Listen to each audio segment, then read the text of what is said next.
guys, Thursday night. I'm in the gym, closes in about an hour. I've got to get a full upper body workout in, and I'm solo by myself because I didn't wake up this morning. And the reason why is because I didn't go to sleep until like 4 a.m.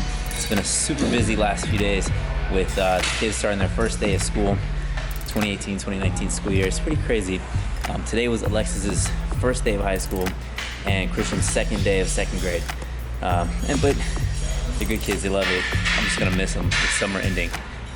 So anyway, I've gotta get through this workout pretty quickly, but I still want to film some content, get some footage for you guys, and then talk about some things during sets as well. But let me get warmed up for incline bench and I'll be right back.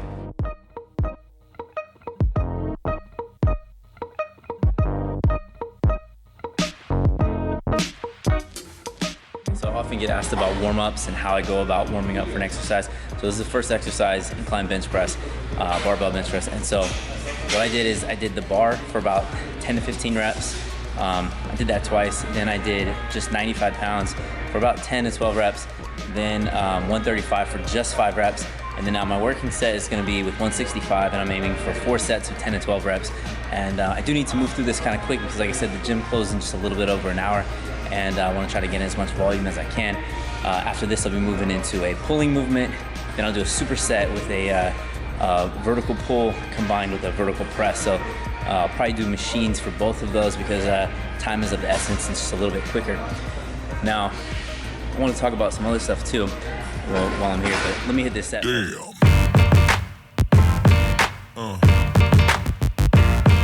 Yeah.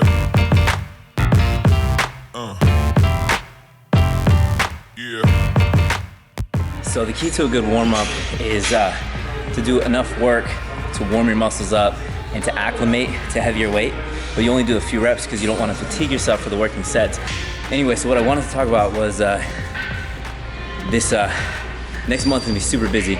So the Olympia in Vegas is like around mid-September, I think, second week of September. Then we have September 29th, my show in New York, first show of the season. It's what I've been prepping all this time for, is first that show, then the final show, which is in November, and that's Worlds in LA. So September's gonna be crazy busy. I know for sure. I'm like 100% positive that I'm like already this close to my very best, and we've still got 6 weeks from Saturday, and it's only Thursday. So the other thing I want to talk about is that I'm kind of crazy, and well, let me do the set first.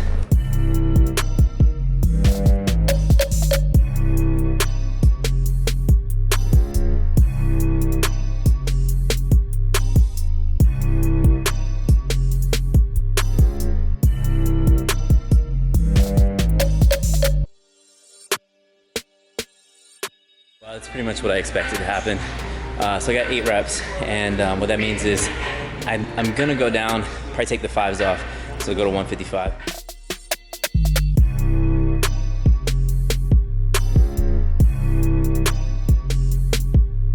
Man, so one thing I want to say is like I'm super grateful for all the encouragement and positive support here on YouTube, but especially on Instagram. And I think one of the things like that I failed to do on YouTube is create the same sense of like community and connection with the people that watch my YouTube videos, because it feels like there's so few, which means I probably should give even more attention to the ones that are commenting and liking and supporting the YouTube videos as well. For example, my client Max, who is always like asking me about when the family vlogs are coming out, so I really appreciate that, and I want to be more consistent, and obviously I want to continue to grow the YouTube channel, but it's tough, man. It's a much harder nut to crack, as they say. So all right, this is the first working set, aiming again for about 12 reps. By the way, I talk about this a lot on Instagram. That's another thing I missed out on YouTube is I had the opportunity to go deeper, more in depth with these videos, but when you're pulling in tight, you're getting more shoulder extension, which is the primary function of the lats. So I'm starting here and coming here because I really want to focus on the lats on this movement. On other movements, when your elbows are coming out wide, that is gonna get more scapular retraction. Your scapula is retracting. That's gonna be upper back, rhomboids, traps, rear delts, rear delts. So what I'm focused on, and it's gonna work the entire musculature of your back, but you're getting more focus when you come in tight on your lats. So same thing when you do a neutral grip lat pull down. if you're wanting to build your lats, that's what you need to do, is get more shoulder extension. I mean, you can still get it this way, but in my experience and opinion, I'm personally feeling my lats a lot more when I use a neutral grip because I'm getting more shoulder extension. All right, let's go.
This is the way I'm like seeing this bike race that I'm entering literally 10 days from now. So, I mean, I want to get the experience. I want to see if I enjoy it. And then, like I said, to go from Cat 5 to Cat 4, which is the like categories in bike racing, is 5, 4, 3, 2, 1, and then Pro. To go from the first category, which you have to start in Cat 5, you literally have to just finish 10 races. And then you move on. It could be a road race like what I'm entering, or criteriums, which are just like, you know, 15 to 20 laps, or maybe or less. It depends on the length, but they're usually around 10 miles. So they take anywhere from like 20 to 40 minutes, depending on the length. And but then once you get Cat 4, then you have to actually earn points. So you have to finish races, and you have to place high enough, and then you don't have to do as many races or whatever. That's how you upgrade to Cat 3. Anyway, it's all pretty interesting. It's a whole nother niche. I don't know how I get into these like small subculture. Like, I mean, bodybuilding is a niche as it is. I mean, fitness is pretty big, but bodybuilding and competing is small. And then natural bodybuilding is even smaller. So who knows? It's interesting. But I'm looking forward to a new challenge. I just like competing. I've done a half marathon, I've done triathlons. Let's do one more thing.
Man, I'm feeling good. So one thing that's really crazy to see, at least to me right now, is Chris Jones is killing it on Instagram.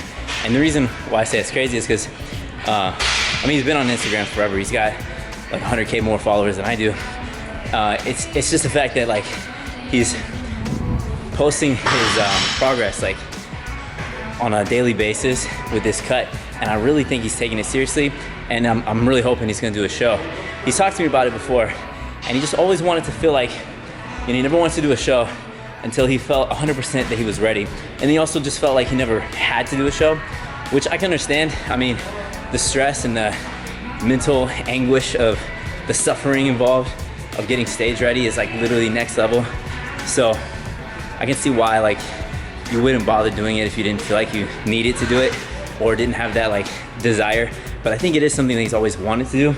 So I really hope that he follows through and does a show. I mean, dude, literally it's one of the reasons why I got into bodybuilding.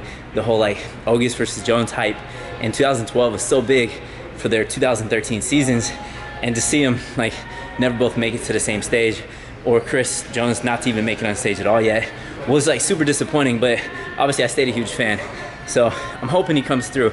I mean, there's literally no reason that he can't win pro card first time he's up there.